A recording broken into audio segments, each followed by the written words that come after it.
خب بچه‌ها، راکستار بعد از انتشار تریلر دوم بازی GTA 6 این تریلر ترکیبی از گیم پلی و کاتسین هایی هستش قراره تو بازی تجربهش بکنیم. ما قرار بریم تو این ویدیو مشخص کنیم کجا گیم پلی و کجا کاتسین ها خواهد بود. همونطور که بالا می‌بینید. خب شروع کنیم ببینیم که اولی خب بله گفته کاتسینه. What you doing up there?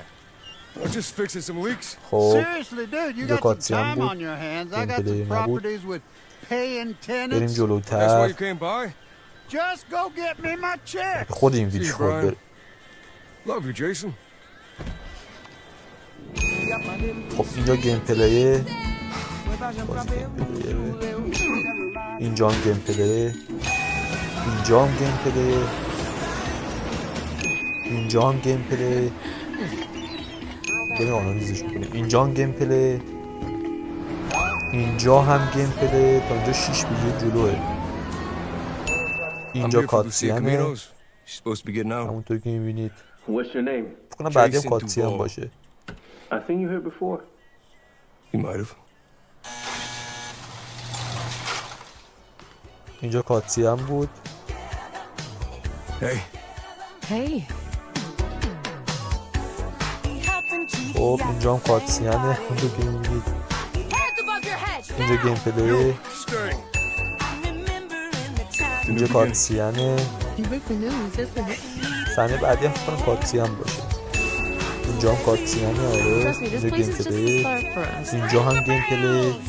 اینجا کاتسین بود. The only thing that matters is who you know and what you got. اینجا هم کاتسینه. Gonna do this? اینجا We're گیم doing it پلی right. بود. اینجا کاتسینه. اینجا گیم پلی. اینجا کاتسینه. اون که می‌بینید 12 گیم پلی. بازی خیلی بازیه. Us cops, we got خرداد سال دیگه منتشر میشه. همونطور که می‌بینید کاتسین خیلی سرناش رفت بالاتر. تجربه‌ایه که ما سال آینده این بازی رو قراره بازی کنیمش و ببینیم کجاها گیم پلی و کجا کاتسینه. خب کجا کاتسینه بیشتره. حالا ببینیم که گیم پلی بیشتره یا کاتسین. تا اینجا کاتسین بیشتره تو این بازی. از تو این تریلر ما مشخص کردیم که منتشر کردیم. بازم گیم پلی کاتسینه. چرا سرما داره کاتسینه.